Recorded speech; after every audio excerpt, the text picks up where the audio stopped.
حضرت عثمان رضی اللہ تعالیٰ عنہ کے دور خلافت میں مروان کو مدینہ واپس کیوں بلایا گیا اور حضرت ابو ذر غفاری کو مدینہ بدر کیوں کیا گیا؟ دیکھ لو، ایک گھنٹے دے سوال نے، دیکھ لیں میرے بھائی، ویڈیوز ریکارڈ ہے۔ اور کیا جب حضرت عثمان نے اپنے رشتہ داروں کو حکومتی عہدے دیے اس وقت ملوکیت کی بنیاد نہیں رکھ دی گئی تھی؟ دیکھیں، وہ اس طرح کے جو ڈیسیژن ہے حضرت عثمان کے، وہ ملوکیت کی طرف لے جانے والے تو بن گئے بعد میں، تو ظاہر ہے جب بھی ڈاؤن فال شروع ہوتا ہے تو اچانک نہیں ہوتا، گریجولی ہوتا ہے، یہ نیچرل ہے، اچانک کچھ بھی نہیں تبدیلی آتی۔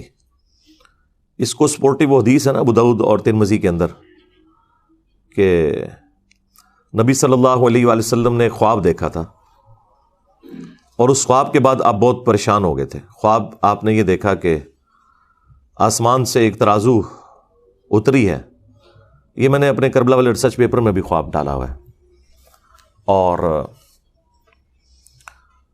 اس ترازو میں سیدنا ابو بکر اور حضرت عمر کو تولا گیا۔ پہلے نبی علیہ السلام اور حضرت ابو بکر تھے، نبی علیہ السلام کا پلڑا بھاری تھا، پھر سیدنا ابو بکر اور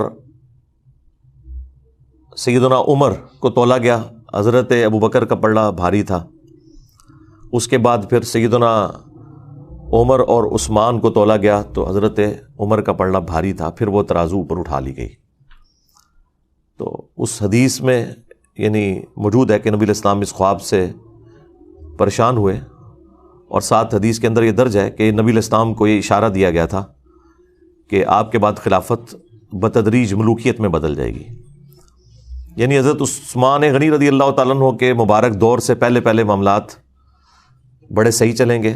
حضرت عمر فاروق رضی اللہ تعالیٰ عنہ کی مینجمنٹ آپ کو پتہ ہے کتنی اسٹرانگ تھی، اس لیے ان کا پلڑا بھاری رہا اور پھر وہ میزان اٹھا لیا گیا۔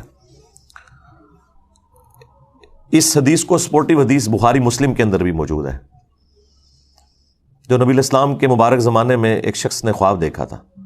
اب یہ خواب کوئی بزرگوں والے بیان نہیں ہو رہے، ہم تو خوابوں کے خلاف ہیں کہ خوابوں سے تو نہیں کوئی دین ثابت ہوتا، لیکن پیغمبر کا خواب وحی الہی ہوتا ہے، وہ اسی طریقے سے ہے جیسے اللہ اسے بتا رہا ہے، اس میں شیطان کی کوئی دخل نہیں ہے۔ بخاری مسلم میں حدیث ہے نا کہ خواب نبوت کا 46واں حصہ ہے، تو انبیاء کے جو خواب ہیں وہ ڈیفینیٹ ہوتے ہیں، وحی الہی۔ سورہ الصافات میں آیا کہ حضرت ابراہیم علیہ السلام نے خواب میں دیکھا تھا کہ میں اپنے بیٹے کی قربانی کر رہا ہوں، تو اسی پہ انہوں نے پھر حضرت اسماعیل کو آمادہ کیا، یعنی خواب کے اوپر ایک بندے کو قتل کرنا، اس کے اوپر آمادہ ہو جانا، یہ صرف اسی صورت میں ہے کہ جب وہ وحی الہی ہو، ورنہ تو کوئی انسان دوسرے انسان کو ناحق قتل نہیں کر سکتا بغیر کسی وجہ کے۔ دو ہی استثناء آئی ہیں، فساد فی الارض یا قتل کے بدلے قتل۔ اس لیے آپ دیکھیں جو حضرت موسیٰ اور خضر کا واقعہ آیا ہے سورۃ الکہف کے اندر، اس میں بھی جب وہ بچے کو قتل کر دیتے ہیں، حضرت موسیٰ علیہ السلام اس پر اعتراض کرتے ہیں کہ تم نے نفس کے بغیر ایک دوسرے نفس کو قتل کر دیا۔ تو وہ تو خیر مسئلہ تقدیر کا ایشو تھا، وہ اللہ تعالیٰ نے فرشتوں کے ذریعے موت لینی ہوتی ہے، چاہے حضرت اسرائیل علیہ السلام آئے یا ان کے بہاف کے اوپر حضرت خضر وہ ڈیوٹی پوری کریں، اس سے کسی انسان کا دوسرے انسان کو قتل کرنا ثابت نہیں ہوتا۔ تو انبیاء کرام کے جو خواب ہیں وہ وحی الہی ہوتے ہیں۔ انبیاء کے بعد بخاری مسلم میں آیا کہ میری وفات کے بعد اب نبوت کی خبروں میں صرف مبشرات باقی ہیں۔ پوچھا گیا مبشرات کیا ہیں، تو آپ علیہ السلام نے فرمایا کہ خواب۔ پھر بخاری مسلم میں ہی آیا ہے کہ خواب کی 3 اقسام ہیں، یا تو اللہ کی طرف سے ہوگا یا وہ شیطان کی طرف سے، اور ساتھ ایک تابعی کا قول ابن سیرین کا نقل کیا ہے امام بخاری امام مسلم نے، انہوں نے اسی کی چھوٹی کیٹیگری بتائی کہ یا وہ نفس کی طرف سے ہوگا پھر خواب، یعنی جو انسان سوچتا ہے بعض اوقات وہی چیز خواب کی شکل میں اسے نظر آ جاتی ہے۔ اور ایٹیچیوڈ یہ ہے کہ جب اچھا خواب دیکھیں اللہ کا شکر ادا کریں، اور اگر کوئی برا خواب دیکھتے ہیں تو آپ بائیں طرف 3 دفعہ تھوک دیں، اور اس کا ذکر بھی کسی کے ساتھ نہ کریں، برا خواب اگر کسی کو آتا ہے تو۔ اب یہاں پر اللہ کے محبوب صلی اللہ علیہ وآلہ وسلم کا خواب میں نے بیان کیا، ابو داؤد سے، ترمذی سے، مسند احمد میں بھی یہ خواب موجود ہے۔ ایک اور خواب جو رسول اللہ کے مبارک زمانے میں آیا، وہ حدیث بخاری اور مسلم دونوں میں ہے، وہ میں نے کربلا والے ریسرچ پیپر میں ڈالی ہوئی ہے۔ اس حدیث میں یہ آتا ہے کہ ایک شخص نے خواب دیکھا کہ آسمان سے گھی اور شہد ٹپک رہا ہے اور ایک سائبان بادل نے سایہ کیے ہوئے ہیں اور ایک رسی بھی لٹک رہی ہے. تھوڑی دیر بعد نبی صلی اللہ علیہ وآلہ وسلم وہ مبارک رسی پکڑتے ہیں اور اوپر چڑھ جاتے ہیں آسمان پہ. اور وہ جو شہد اور گھی ٹپک رہے ہیں نا، لوگ اپنے اپنے برتن کے مطابق اس میں سے بھر کے اپنے گھروں کو بھی لے کے جا رہے ہیں. یہ خواب بخاری میں بھی ہے اور مسلم کے اندر بھی. پھر ایک اور شخص اس رسی کو پکڑتا ہے اور وہ بھی آسمان پہ چڑھ جاتا ہے. اور پھر ایک تیسرا شخص اس رسی کو پکڑتا ہے اور آسمان پہ چڑھ جاتا ہے. یعنی نبی صلی اللہ علیہ وآلہ وسلم کے بعد دو اور اشخاص ہیں جو اس رسی کو پکڑ کے آسمان پہ چڑھ جاتے ہیں. جب چوتھا شخص پکڑتا ہے، یعنی نبی علیہ السلام اور دو اور لوگ اور پھر ایک چوتھا شخص، تو وہ رسی ٹوٹ جاتی ہے. پھر حدیث کے الفاظ ہیں کہ اس شخص نے خواب میں دیکھا کہ وہ رسی دوبارہ سے اس شخص کے لیے جوڑ دی جاتی ہے اور وہ شخص بھی اوپر چڑھ جاتا ہے. جب یہ خواب سنانے والا نبی علیہ السلام کی بارگاہ میں حاضر ہوا تعبیر پوچھنے کے لیے، تو آپ کی تو مبارک عادت تھی کہ آپ فجر کے بعد خوابوں کی تعبیر ارشاد فرمایا کرتے تھے. اب یہ وہ سنت ہے جس پہ آج کوئی عمل نہیں کر سکتا، نہ کوئی اس کے اوپر کوئی تماشا کھڑا کر سکتا ہے. ظاہر ہے کہ خواب چونکہ نبوت کی خبروں سے ہیں، تو نبی علیہ السلام کے مبارک زمانے میں تو وحی کا سلسلہ رکا نہیں تھا، تو اللہ کے نبی کو وحی کی تائید حاصل تھی، آپ خواب کی تعبیر بیان فرما سکتے تھے. آج کوئی بھی کرے گا تو وہ اسیسمنٹ ہوگی، غلط بھی ہو سکتی ہے، صحیح بھی ہو سکتی ہے، جب تک کہ وہ خواب کوئی شکل اختیار نہ کر لے اور ایگزیکٹلی ویسا ہو نہ جائے. باقی تو ساروں کی اسیسمنٹ ہے، صحیح بھی غلط بھی، وثوق سے نہیں کوئی کہہ سکتا. ہم سے بھی لوگ یہاں اکیڈمی میں رابطہ کرتے ہیں، جی یہ خواب آیا، جی تعبیر بتائیں. ہم انہیں کہتے ہیں بھائی تعبیر بتانے والا چلا گیا دنیا سے، اس کی قبر مدینے میں صلی اللہ علیہ وآلہ وسلم. اس کے بعد جتنے بھی واقعات ہیں وہ تو آپ دیکھیں، اتنے بڑے بڑے تعبیر بتانے والے لوگ مصر کے اندر موجود تھے، لیکن جب اس مصر کے بادشاہ کو خواب آیا تو تعبیر تو حضرت یوسف علیہ السلام نے ہی بتائی ہے نا، اور اس میں قرآن میں واضح ہے کہ اللہ تعالیٰ نے انہیں علم سکھایا تھا. تو انبیاء تک تو یہ معاملہ درست ہے. اس کے بعد لوگوں نے تب آزمائی کی ہے، کچھ چیزیں ابن سیرین کی طرف منسوب کی ہوئی ہیں. وہ ایک تعبیر الرؤیا کتاب بھی ملتی ہے مارکیٹ کے اندر، ایک تابعی تھے محمد ابن سیرین، ان کی طرف منسوب ایک کتاب ہے. وہ کتاب ہی لوگوں نے رکھی ہوئی ہوتی ہے، وہ آپ بار بار اس میں سے کوئی 8-10 خواب کی تعبیرات بیان کرنا شروع کر دیں روز کی، تو کچھ عرصے بعد آپ اس قابل ہو جائیں گے کہ قرآن و سنت کے مطابق نہیں، اس کتاب کے مطابق آپ لوگوں کو تعبیر بیان کر دیں. وہ میں بھی کر سکتا ہوں، لیکن وہ ایک خام خواہ کی تب آزمائی ہے، اس میں سے نکلنا کچھ بھی نہیں ہے. تو جب اس شخص نے نبی علیہ السلام کی خدمت میں یہ خواب عرض کیا، اس سے پہلے کہ نبی علیہ السلام اس کی کوئی تعبیر ارشاد فرماتے، سیدنا ابوبکر نے کہا یا رسول اللہ آپ اگر اجازت دیں تو میں اس کی تعبیر بیان کرتا ہوں. تو نبی علیہ السلام نے کہا ٹھیک ہے کرو. تو انہوں نے کہا کہ یہ جو ایک سائبان ہے اور گھی اور شہد ٹپک رہا ہے، یہ بیسیکلی اللہ تعالیٰ کی طرف سے مخلوق کے لیے اسلام کا ایک سایہ ہے، اور یہ وحی کی تعلیمات ہیں، قرآن حکیم کی تعلیمات ہیں جو آسمان سے نازل ہو رہی ہیں، اور لوگ اپنے اپنے ظرف کے مطابق اس میں سے حاصل کر رہے ہیں. وہ شہد اور گھی کی جو مثال ہے، اور یہ سلسلہ جاری رہے گا یہاں تک کہ آپ صلی اللہ علیہ وآلہ وسلم اللہ تعالیٰ کے پاس چلے جائیں گے. یعنی وہ رسی سے جو نبی علیہ السلام کو اوپر چڑھتے ہوئے دیکھا، تو یعنی آپ علیہ السلام کو موت آ جائے گی، آپ اللہ کے پاس چلے جائیں گے، اور آپ کے بعد ایک اور شخص اس سسٹم کو سنبھالے گا. لیکن خواب دیکھنے والے نے اس کی شکل نہیں دیکھی تھی، اس خواب میں بس ایک بندہ ہی اس نے دیکھا تھا کہ کوئی ہے، بیک سائڈ سے دیکھا ہوگا. ظاہر اللہ تعالیٰ نے جتنا نبی علیہ السلام کا تو اسے پتا چل گیا کہ نبی علیہ السلام اوپر چڑھ گئے، لیکن دوسرا بندہ کون تھا وہ خواب میں اس بندے نے نہیں دیکھا ہوا تھا. تو ایک اور شخص اس مسند پہ بیٹھے گا، وہ بھی اوپر چڑھ جائے گا. پھر ایک دوسرا شخص بیٹھے گا اس مسند پہ، وہ بھی اوپر چڑھ جائے گا، اور جب تیسرا چڑھے گا تو وہ رسی ٹوٹ جائے گی، اور پھر اس کے لیے رسی کو جوڑا جائے گا اور وہ بھی اوپر چڑھ جائے گا. اب ظاہر ہے یہ اتنی کامل انفارمیشن تو نہیں تھی. اصل تو چیز یہ ہے کہ وہ رسی ٹوٹے گی کیوں اور وہ بندے کون ہوں گے. اب یہ سیدنا ابوبکر کو تو علم غیب تو نہیں تھا کہ وہ کون ہے, تو انہوں نے اپنی اسیسمنٹ کے مطابق تشریح کر دی. تو پھر رسول اللہ سے پوچھا کہ میں نے کیا تشریح صحیح کی ہے, تو آپ نے فرمایا کہ کچھ تعبیر ٹھیک کی ہے, کچھ غلط کی ہے. تو پھر حضرت ابوبکر نے کہا یا رسول اللہ آپ اس کی پھر صحیح تعبیر بیان کریں. تو آپ نے تعبیر بیان کرنے سے انکار کر دیا. ظاہر ہے وہ اللہ تعالیٰ اس چیز کو پردے میں رکھنا چاہتا تھا, لیکن چیزیں وہ مختلف انداز میں پھر کھلنا شروع ہو گئی بعد میں. یعنی نبی علیہ السلام نے نام نہیں مینشن فرمائے اس میں, یہ کون کون لوگ ہیں, کیونکہ آپ کو پتا تھا کہ میں اس کی تعبیر نہیں, یہ پریکٹیکلی جب ایگزیکیوشن ہوگی تو لوگوں کو خود ہی پتا چل جائے گا کہ یہ کون کون بندے تھے اور کیا کیا ہوا تھا, اور وہ پھر وقت کے ساتھ پتا چل گیا. جتنا حضور نے بتانا تھا وہ تو بتا دیا. پھر سیدنا ابوبکر نے کہا کہ میں آپ کو اللہ کی قسم دیتا ہوں آپ اس کی تعبیر ضرور بیان کریں, کیونکہ حضرت ابوبکر کو بھی پتا چل گیا تھا کہ یہ کوئی عام خواب تو نہیں ہے.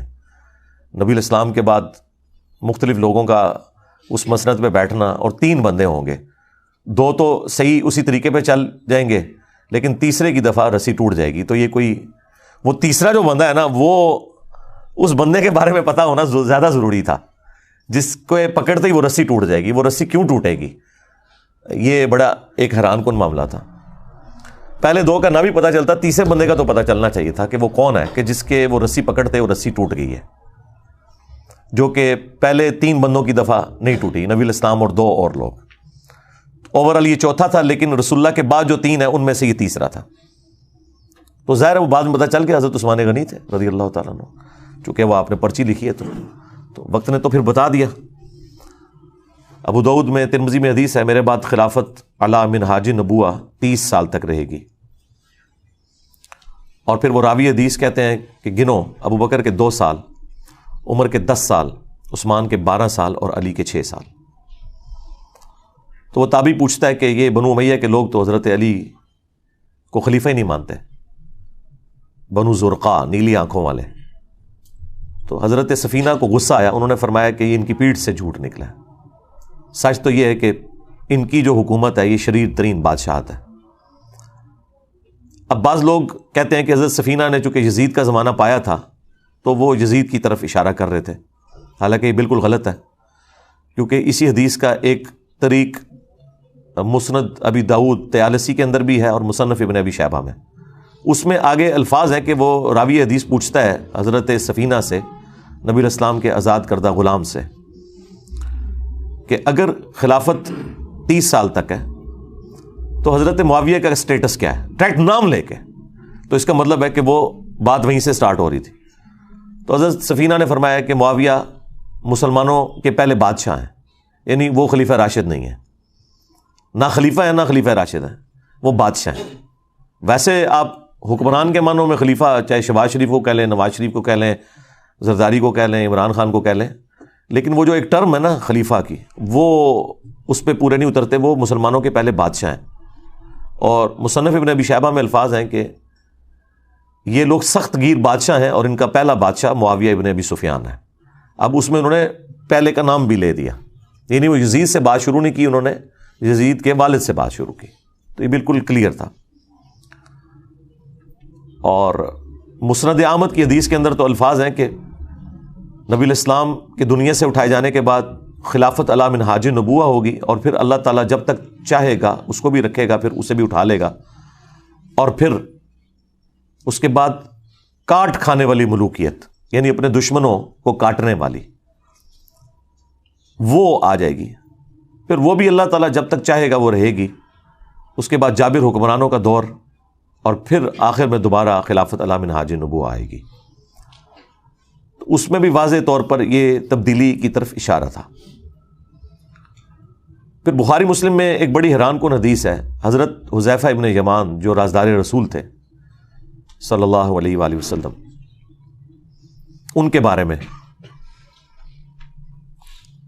وہ اپنے شاگردوں میں بیٹھے ہوئے تھے, تو حضرت عمر فاروق رضی اللہ تعالیٰ عنہ اس وقت امیر المومنین تھے اپنے دور خلافت کے اندر, تو وہ وہاں ان کے پاس آئے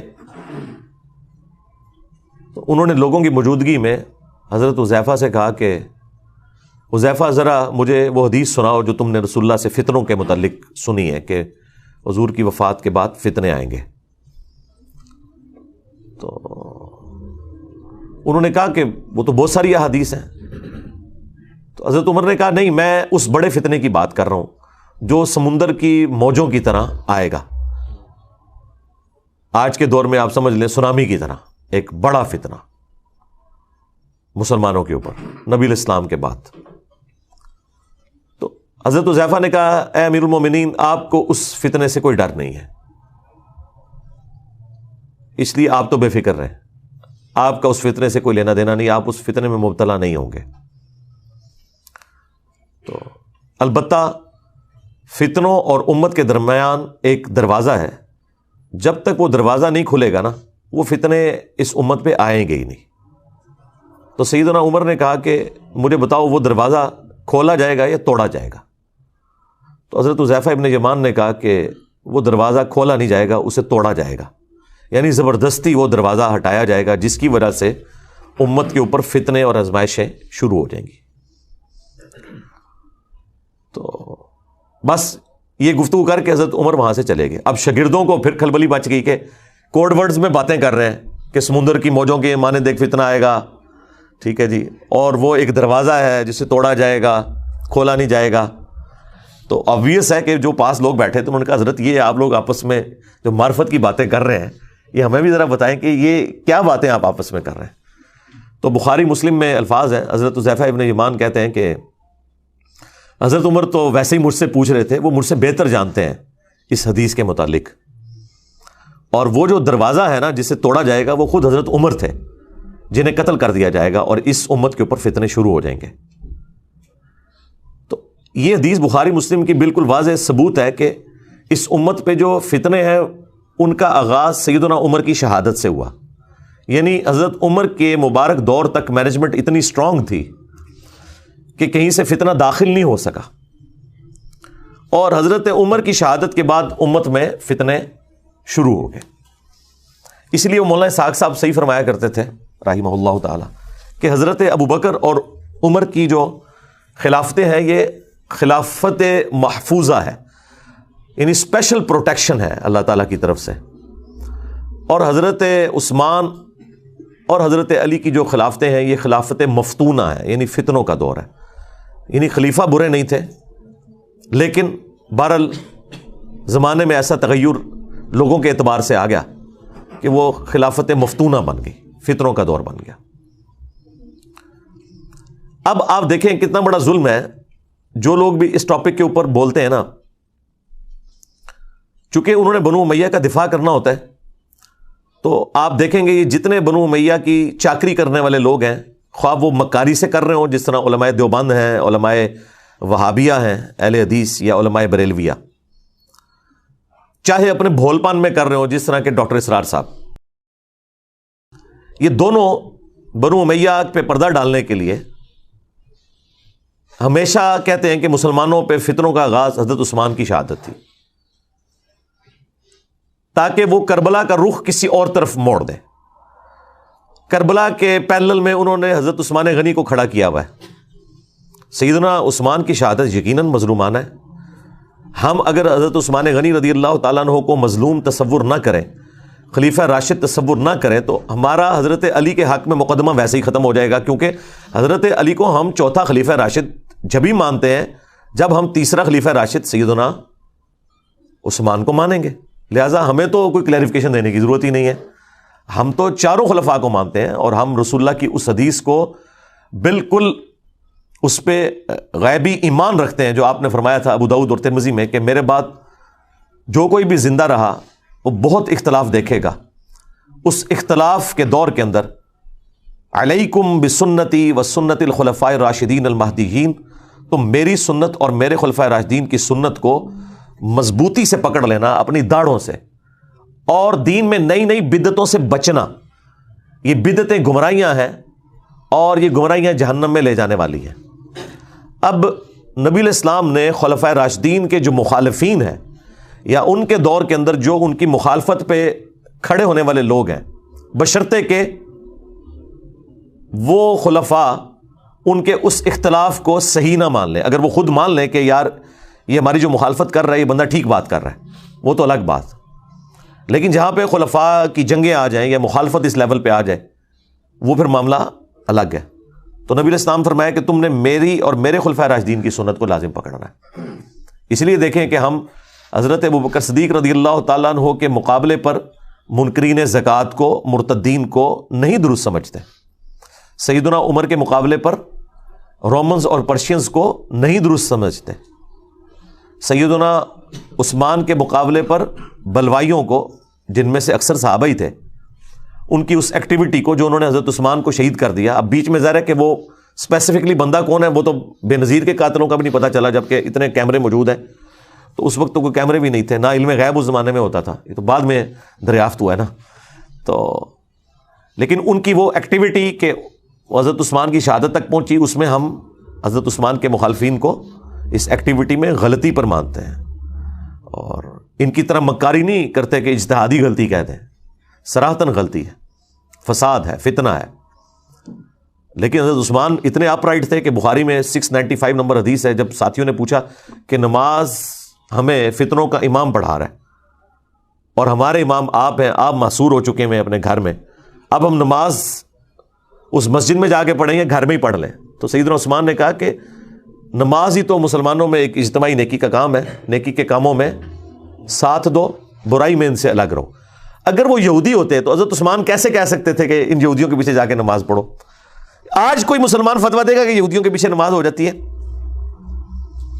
وہ پتہ تھا کہ وہ صلح حدیبیہ کے صحابہ ہیں, ان میں اختلاف رائے بھی درست تھا, مخالفت درست نہیں تھی, اس کا جو ایکسٹریم رزلٹ نکلا وہ درست نہیں تھا. بہرحال وہ سارے کا سارا معاملہ تلپٹ ہو گیا. اس کے بعد جب سیدنا علی کا دور آتا ہے تو پھر وہی رول چلے گا نا, علیکم بسنتی و سنت الخلفاء الراشدین المہدیین. تو وہاں پہ بھی ہمارا یہی عقیدہ ہے کہ حضرت علی کے مخالفین جو اولو العزم اصحاب میں سے تھے, سیدہ عائشہ سلام اللہ علیہا, سیدنا زبیر, سیدنا طلحہ رضی اللہ عنہم اجمعین وعلیہم السلام اجمعین, یعنی یہ واقعی ٹکر کے لوگ ہیں, یہ حضرت علی کے ٹکر کے لوگ ہیں اپنے مرتبے اور اسلام کی کنٹریبیوشن کے پوائنٹ آف ویو سے. اس بڑے لیول پہ نہ ہو لیکن ایٹ لیسٹ یعنی سابقون الاولون میں آنے والے لوگ ہیں, تو ان کا احترام اپنی جگہ ہے. اور دیکھ لیں اللہ نے اصحاب جبل کو مرنے سے پہلے توبہ کی توفیق بھی دے دی ہے. سیدہ عائشہ بھی, سیدنا طلحہ بھی, زبیر بھی, یہ سب لوگ توبہ کر کے مرے ہیں, میدان جنگ چھوڑ گئے ہیں حضرت طلحہ اور زبیر رضی اللہ عنہما وعلیہم السلام. اور حضرت علی کا بھی ایٹیٹیوڈ دیکھیں, جب ان کے ایک فوجی نے آ کے بتایا, ابن جرموز نے, کہ میں حضرت زبیر کو قتل کر کے وہ ان کا سر کاٹ کے لے آیا, تو حضرت علی نے اس کو اپنے پاس آنے بھی نہیں دیا. اور یہ حضرت علی رضی اللہ تعالیٰ عنہ کی قسمت میں تھا کہ ان کے سامنے کسی صحابی کا سر کاٹ کے نہ لایا جاتا, ادروائز وہ لایا تو تھا. جب ساتھیوں نے بتایا, ابن جرموز آیا, تو انہوں نے کہا کہ صفیہ کے بیٹے کے قاتل کو جہنم کی بشارت دے دو. میں نے رسول اللہ سے سنا تھا کہ ہر نبی کا کوئی نہ کوئی حواری ہے, اور میرا حواری قریبی ساتھی جس نے حضرت عیسیٰ کے ساتھ 12 تھے, ان میں سے زبیر ابن عوام بھی ایک میرا حواری ہے, تو جاؤ صفیہ کے بیٹے کے قاتل ابن جرموز کو جہنم کی بشارت دے دو. جب وہ اسے خبر دی گئی, وہ خبیث حضرت علی سے بھی ناراض ہو کے خارجی بن گیا. یعنی حضرت علی نے انصاف کا دامن نہیں چھوڑا کہ غصہ نکالتے کہ بھئی زبیر میرے خلاف کیوں کھڑا ہوا ہے تو میں اب ان کی فضیلت چھپا لوں. نہیں, یہ حدیث المستدرک للحاکم میں اور مسند احمد کے اندر موجود ہے. اب مرتبہ یعنی آپ نے نہیں کم ہونے دیا. پھر مصنف ابن ابی شیبہ میں حاکم کے اندر موجود ہے, فضائل صحابہ احمد بن حنبل کی کتاب میں, حضرت طلحہ کا بیٹا ملنے آیا حضرت علی کو, تو حضرت علی نے ان کی دل جوئی کے لیے فرمایا کہ میں اللہ سے امید کرتا ہوں کہ یہ سورۃ الحجر کی جو آیت نمبر 47 ہے کہ اللہ تعالیٰ اہل ایمان کے دلوں سے ایک دوسرے کے خلاف غل اگر کوئی آ گیا, کوئی میل آ گیا, وہ نکال دے گا. ظاہر انسان نہیں کسی کے خلاف میل نکال سکتا, یہ ذہن میں رکھیے گا. انسان کے اندر کوئی ایسا سافٹ ویئر نہیں کہ جو کوئی کسی چیز کو ڈیلیٹ کر دے یا انڈو کر دے, اللہ نکالے گا. اور وہ سورۃ الحجر کے الفاظ ہیں کہ وہ جنت میں آمنے سامنے بیٹھے ہوں گے تختوں پہ. آمنے سامنے انسان اس وقت بیٹھ سکتا ہے جب ایک دوسرے سے نظریں نہ چرائے، یعنی اس لیول تک اللہ تعالیٰ ان کے دلوں کو پاک کر دے گا. تو حضرت طلحہ کے بیٹے سے محمد ابن طلحہ سے سیدنا علی نے فرمایا کہ میں اللہ سے امید کرتا ہوں کہ یہ حدیث میرے طلحہ، زبیر اور عثمان بن عفان کے بارے میں ہوگی کہ اللہ تعالیٰ ہمارے دلوں میں جو ایک دوسرے کے لیے میل آ گیا وہ نکال دے گا. حضرت عثمان کا بھی ذکر اس میں کیا ہے، یعنی وہ بات پیچھے سے سٹارٹ ہوئی تھی. حضرت علی کو تو پتا تھا نا کہ معاملہ کہاں سے گریجولی سٹارٹ ہوا ہے، لیکن بہرحال حضرت علی ٹالریٹ بھی کرتے تھے، سمجھاتے بھی تھے.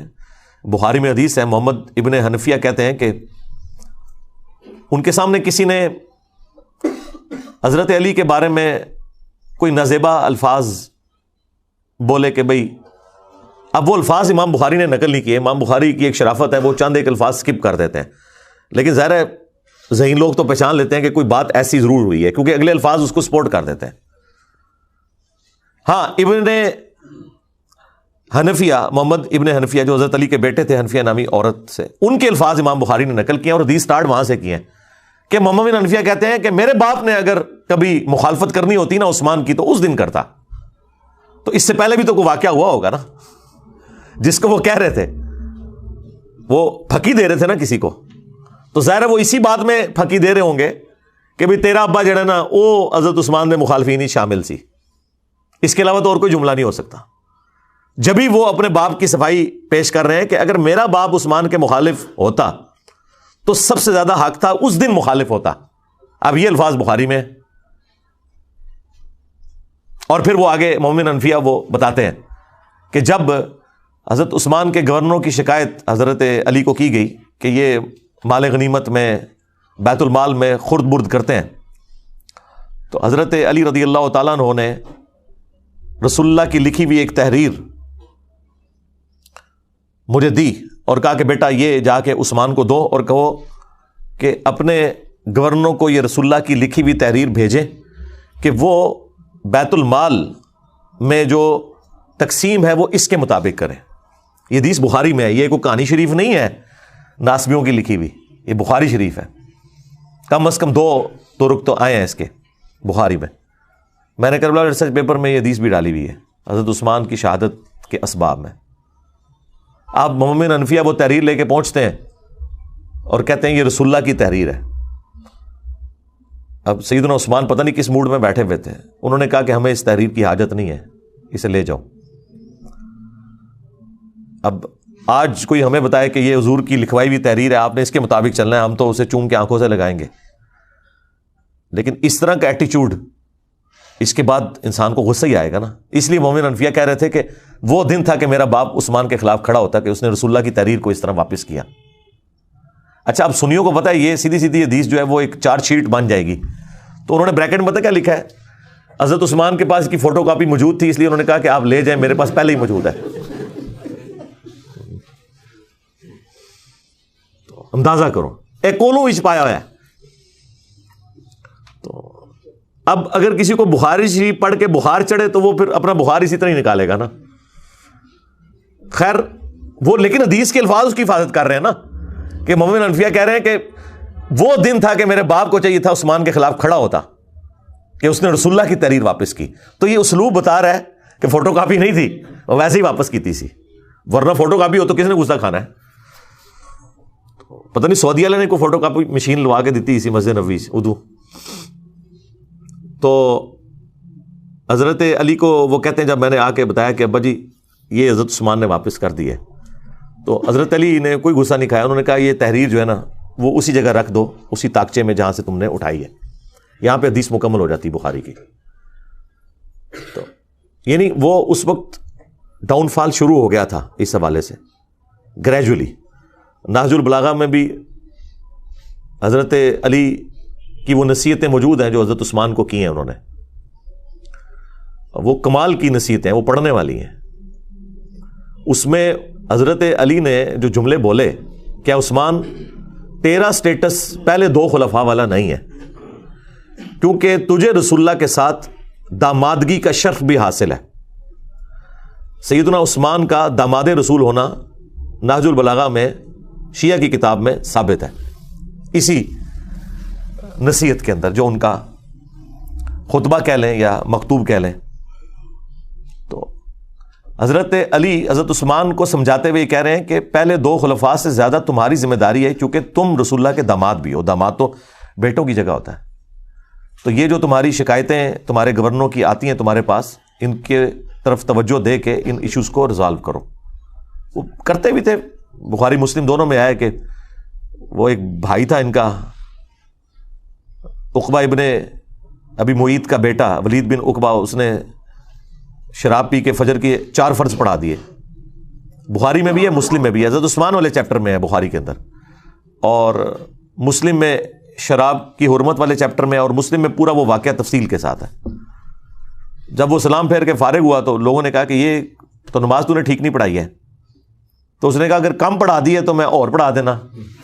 حالانکہ پہلے ہی انہیں 2 فالتو پڑھائی ہیں سب. پھر لوگوں کو شک پڑا تو جناب وہ تو دور تھا بڑا مبارک، ادھر کوئی سوچ سکتا ہے؟ نمازی جناب جو تھے وہ آگے آ کے اس کے پاس بیٹھ کے اس کا منہ سونگنا شروع کر دیا. ادھر کوئی گورنر کے قریبی کو لگ سکتا ہے؟ لیکن ظاہر ہے کہ اس وقت گورنر کو ایک سمجھا جاتا تھا کہ وہ سرونٹ ہے عوام کا. یہ تو آج حکمرانی کا کانسیپٹ ہے نا. ادھر تو خلیفۃ المسلمین بھی اکاؤنٹیبل ہوتا تھا عوام کو، تو گورنر تو شاہی کوئی نہیں. تو جب وہ سونگا تو شراب کی بدبو آ رہی تھی، لوگوں کو پتہ چل گیا جناب کہ یہ تو شراب پی ہے. انہوں نے جناب اسے پکڑ کے گورنر کو اتار کے ابو موسیٰ اشعری کو گورنر لگا دیا اور کہا کہ واپس جا مدینہ. حضرت عثمان کو خط بھجوا دیا کہ یہ اپنا تحفہ واپس قبول کریں جو آپ نے ہم پہ مسلط کیا تھا. تو اور یہاں سے مینجمنٹ کمزور ہوگی کہ خلیفہ وقت کے ہوتے ہوئے عوام ڈیسیژن کر رہی ہے کہ وہ خلیفہ سے پوچھے بغیر اس کا گورنر ہٹا رہی ہے، خود ہی عدالت لگا کے، اور اس کی جگہ ایک نیا گورنر لگا رہی ہے. یعنی یہ اسلام کی تاریخ میں یہ سٹارٹ تھا حضرت عثمان کی خلافت کی کمزوری کا، جو ان کے دور خلافت میں آئی کہ لوگوں نے قانون ہاتھ میں لینا شروع کر دیا. خیر جب وہاں پہنچا تو حضرت عثمان نے کہا کہ میں لوگوں کی چیما گوئیاں سن رہا ہوں کہ یہ اب اپنے بھائی کو سزا نہیں دے گا، تو میں تو اسے نہیں چھوڑوں گا. دربار لگایا گیا. حضرت علی چیف جسٹس تھے. حضرت علی کو حضرت عثمان نے کہا لگائیں اس کو کوڑے جتنے بنتے ہیں اس کے. تو حضرت علی نے حسن ابن علی سے کہا کہ بیٹا اٹھو اور 40 کوڑے لگاؤ اسے. تو حضرت حسن نے کہا کہ جو ان کی میٹھی کھاتا ہے وہی کڑوی چکھے. یعنی حضرت عثمان کی طرف اشارہ کیا کہ عثمان اس کا بینیفیشری ہے اس حوالے سے کہ انہوں نے اپنے ریلیٹیوز کو گورنری کے عہدے پہ لگایا ہوا ہے. باقی ظاہر ہے ان سے کوئی کھاتے پیتے تو نہیں تھے، لیکن ظاہر ہے ایک رشتہ داری تو وہ نبھا رہے تھے. تو اب کڑوی بھی یہی چکھے، کیونکہ اس زمانے میں قبائلی تعصب بہت زیادہ تھا. بنو امیہ بنو ہاشم کی لڑائیاں تو رسول اللہ کی بعثت سے پہلے سے تھیں، ان کا آپس کا جیلسی فیکٹر. تو اس کی طرف ان کا اشارہ تھا کہ میں یہ کام نہیں کروں گا. تو حضرت علی نے اس کا کوئی برا نہیں مانا. حضرت حسن وہاں سے چلے گئے، باپ کی بات نہیں مانی. آپ اندازہ کریں. اور یعنی اس سے آپ اندازہ کریں کہ اس زمانے میں کتنا ان گورنروں کے بارے میں نفرت پائی جاتی تھی. تو مسلم شریف کے الفاظ ہیں. پھر حضرت علی نے اپنے دوسرے بیٹے عبداللہ ابن جعفر، جو بھتیجا بھی لگتا تھا اور بیٹا بھی، بیٹا اس لیے کہ اس کی والدہ کے ساتھ حضرت جعفر کی وفات کے بعد حضرت ابو بکر نے شادی کی تھی، اس سے محمد بن ابی بکر پیدا ہوئے تھے، اور وہ بھی حضرت علی کے زیر کفالت تھے. یہ 2 بیٹے تھے بڑے لاڈلے، محمد بن ابی بکر اور عبداللہ بن جعفر، جو والدہ کی طرف سے تھے. اور عبداللہ بن جعفر کو تو اپنی بیٹی زینب بھی دے دی حضرت علی نے، وہ داماد بھی بنے بعد میں. تو کہا عبداللہ اٹھ اور لگا کوڑے. جب 40 ہوئے تو ان کا بس 40 ٹھیک ہیں. رسول اللہ 40 لگواتے تھے، حضرت ابو بکر بھی 40، حضرت عمر نے 80 کر دیے تھے، کیونکہ اس زمانے میں لوگ زیادہ شراب پینا شروع ہو گئے تھے. ظاہر ہے جب آپ کی وظیفے لگ جائیں، دنیا کے مال کی ریل پیل ہو جائے. بخاری مسلم میں موجود ہے کہ حضرت عمر کے زمانے میں شراب پینا زیادہ ہو گئی تھی ایز کمپیئر ٹو حضرت ابو بکر کے دور کے. کوئی مال آ گیا تھا، کام کرنے کو کوئی نہیں، تو پھر یہی کچھ ہی ہوگا نا. تو حضرت عمر نے اس کی سزا تعزیراً حضرت علی کے مشورے سے بڑھا کے 80 کوڑے کر دی. وہ قرآن سے ڈیڈکٹ کی تھی کہ جو کسی عورت کے اوپر تہمت لگائے اس کی سزا 80 کوڑے ہے سورہ نور میں. تو حضرت علی نے کہا کہ جو بندہ شراب پیتا ہے وہ پھر ہر بندے پہ تہمت ہی لگاتا ہے، اسے پتہ تو ہوتا ہی نہیں وہ کیا کر رہا ہے. تو 80 کوڑوں کی سزا مقرر کی گئی. یہاں پہ بھی حضرت علی نے 80 کوڑے لگوا سکتے تھے حضرت عمر کی سنت پہ عمل کرتے ہوئے، لیکن کہا بس 40 بہت ہے، ٹھیک ہے، معافی کر دی. بالوں نے کہا نہیں 40 ہی ٹھیک ہے، مجھے دونوں پسند ہیں. اس سے آپ کو ذرا تھوڑا اس چیز کا اندازہ ہو جائے گا اس زمانے کے اندر جو معاملات چل رہے تھے. تو بیسیکلی یہ سارا کام بنو امیہ کے گورنروں کی وجہ سے بگڑا، جس کی وجہ سے حضرت عثمان بھی پھر شہید ہو گئے. تو اس لیے امت کا پہلا فتنہ جو ہے وہ حضرت عمر کی شہادت ہے، اور امت کا آخری بڑا فتنہ حضرت حسین کی شہادت ہے. ہاں، لیکن یہ جتنے ناصبی ہیں یا ناصبی نواز ہیں یا متاثرین ناصبیت ہیں، وہ کہتے ہیں پہلا فتنہ حضرت عثمان کی شہادت ہے اور آخری فتنہ واقعہ کربلا ہے. کیونکہ اگر آپ وہاں سے سٹارٹ کرتے ہیں پھر آپ کو بات نہیں سمجھ آئے گی. وہ مولانا ساق صاحب کہتے ہیں پیچھے ٹرو، پیچھے، تو پیچھو ٹرنا پڑے گا. تو وہ پیچھے آپ جائیں گے تو پھر یہ چیزیں ہیں. اس لیے میں نے ایک ویڈیو بھی ریکارڈ ہوئی ہے حضرت عثمان شہید کیوں ہوئے، اس میں اور بھی کافی ساری احادیث ہیں. اب میں اس پہ بولوں فی البدی تو آدھا گھنٹہ 1 گھنٹہ اور لگ جائے گا، چونکہ وہ سوال آپ نے پہلا ایسا رکھا ہے. آج چونکہ اسپیشل کوئی کوشچن بھی نہیں تھا تو میں نے کہا اسے اسپیشل بناؤں اور اس پہ میں تھوڑا بولوں کہ تاکہ آپ کو آئیڈیا ہو. اور یہ حضرت عثمان کی جو شفقت والا ایلیمنٹ ہے نا، یہ صحابہ کو پہلے سے پتا تھا کہ ان کے اندر یہ موجود ہے. جو آپ نے لکھ کے بھیجا نا کہ وہ مروان کو واپس بلا لیا، بالکل یہ المعجم الکبیر طبرانی میں موجود ہے. مروان کا والد جو تھا حکم، یہ رسول اللہ کی نقلیں اتارا کرتا تھا. ان دونوں باپ بیٹا کو حضور نے مدینہ بدر کر دیا. حضرت ابوبکر کے دور میں حضرت عثمان نے بڑی کوشش کی کہ واپس آ جائے، تو حضرت ابوبکر نے کہا جو گرا رسول اللہ نے لگائی ہے وہ میں نہیں کھول سکتا. تو حضرت عمر نے بھی نہیں واپس آنے دیا. حضرت عثمان جب خلیفہ بنے تو وہ واپس لے آئے. بس وہ اس پہ ہی میں جملہ بولتا ہوں کہ ہتھاں نال لائیاں ہوئی ہیں پھر دنداں نال کھولنیاں پیندیاں نے. جو گرا آپ ہاتھ سے لگاتے ہیں پھر وہ دانتوں سے کھلتی ہے. وہی مروان حضرت عثمان کی شہادت کا سبب بھی بن گیا، جسے حضرت ابوبکر عمر نے بھی حضور کی وجہ سے انٹر نہیں ہونے دیا تھا مدینے میں. اپنی بیٹی بھی دے دی، اسے داماد بنا لیا. اپنی طرح سے تو نیکی کی کہ شاید یہ انسان کا بچہ بن جائے. اور یہ پورے اخلاص کے ساتھ سیدنا عثمان نے کیا، کوئی بدنیتی نہیں تھی. دیکھیں ایک بندے کا پورا ٹریک ریکارڈ ہے جس کی پوری زندگی قربانیوں سے عبارت ہو، کسی ایک خاص موقع پہ جا کے وہ کچھ مس ہینڈلنگ کر دے.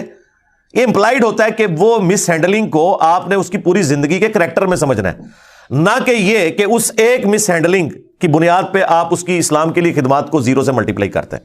یہ رافضی کرتے ہیں کہ وہ حضرت عثمان کے چند ڈیسیژنز کو لے کے ان کی پوری زندگی کو اس سے 0 سے ملٹیپلائی کرتے ہیں.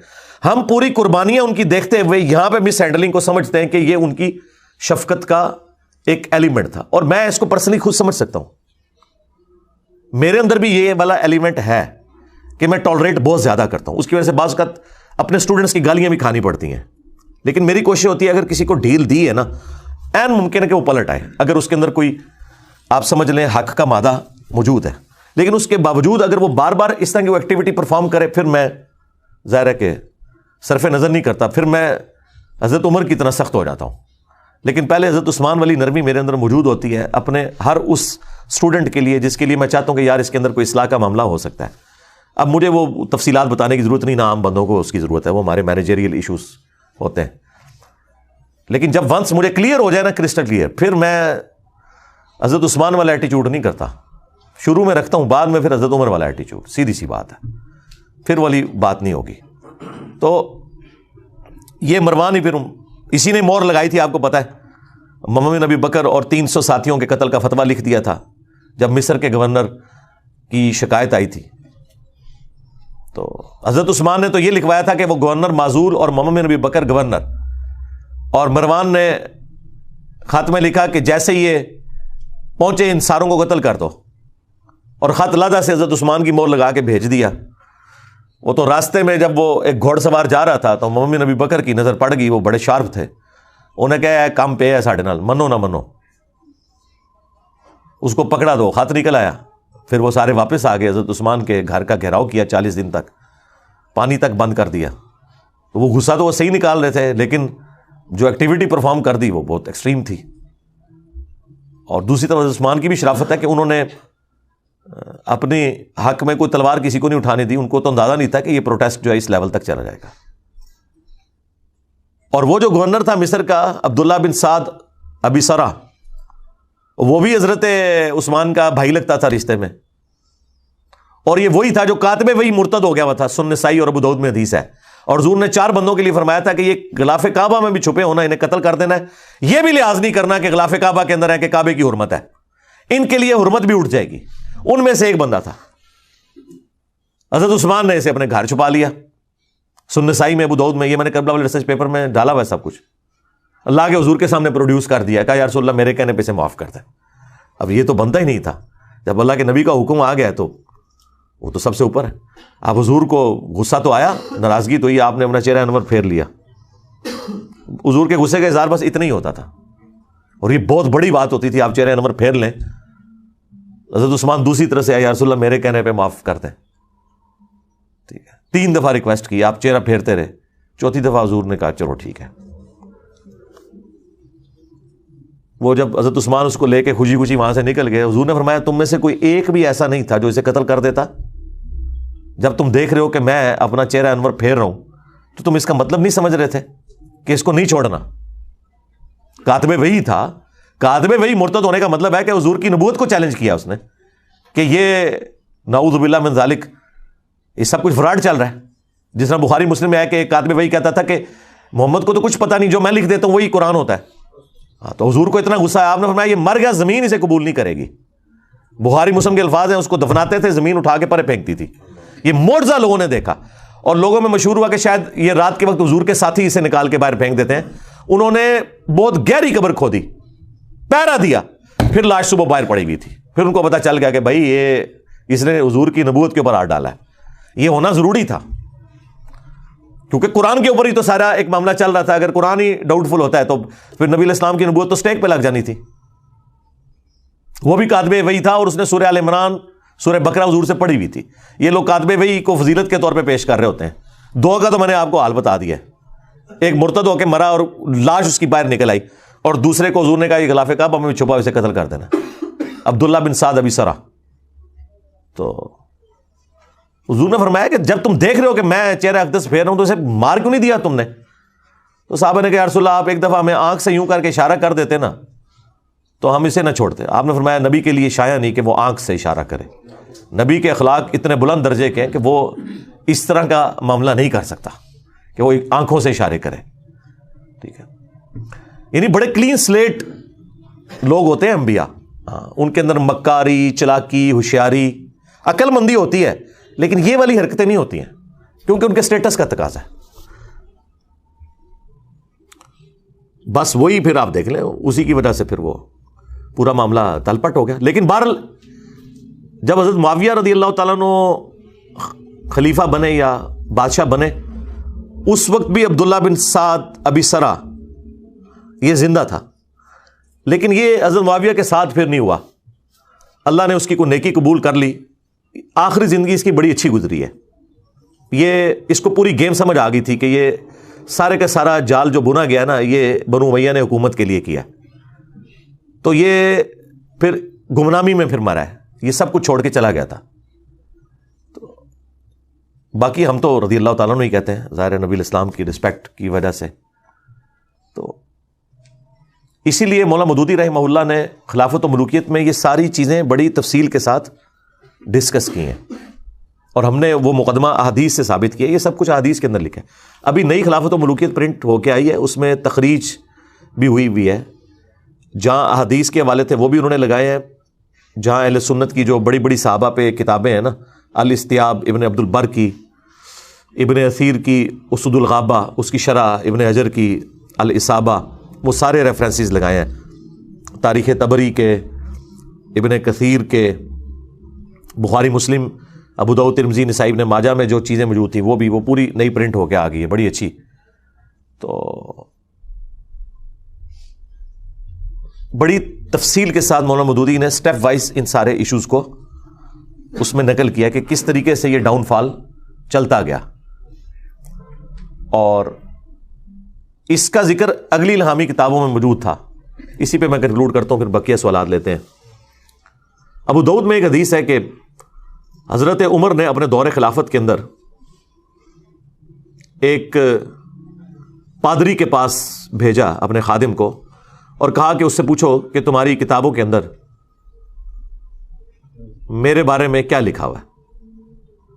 تو اس پادری کو جب بلا کے لائے وہ، تو حضرت عمر نے جب پوچھا تو انہوں نے کہا کہ ایک آہنی دیوار ہیں آپ، لوہے کی طرح. وہی جو بخاری مسلم میں الفاظ ہے کہ میری امت اور فتنوں کے درمیان دروازہ عمر ہے، جب تک یہ دروازہ ہے نا فتنے نہیں شروع ہوں گے. تو یعنی وہ جیسا یہ کہتے ہیں نا بزرگان سامنے ہے سب کچھ، تو وہ حضرت عمر وہ بزرگ تھے جنہوں نے روحانی طور پہ نہیں، اپنی مینیجریل سکلز کی وجہ سے فتنوں کو دبایا ہوا تھا. ٹالرنس تو زیرو تھی نا جناب، بالکل. تو آپ نے فرمایا میرے بعد جو خلیفہ بنے گا اس کے بارے میں تمہاری کتابوں میں کیا ہے؟ تو اس پادری نے کہا کہ بڑا نیک خلیفہ ہوگا سوائے ایک چیز کے کہ وہ اپنے رشتہ داروں کو نوازے گا، یعنی یہ اس کے اندر ایک کمزوری ہوگی. حضرت عمر کی زبان سے فی البدی یہ الفاظ نکل کے خدا عثمان پر رحم کرے. ہمارے عثمان بھائی بھی جب کوئی اس طرح کی حرکت کرے تو میں کہتا ہوں خدا عثمان پہ رحم کرے. ان کو سمجھ آ جاتی ہے کہ میں کیا کہہ رہا ہوں. تو بعض لوگ کہتے ہیں حضرت عمر کا علم غیب تھا.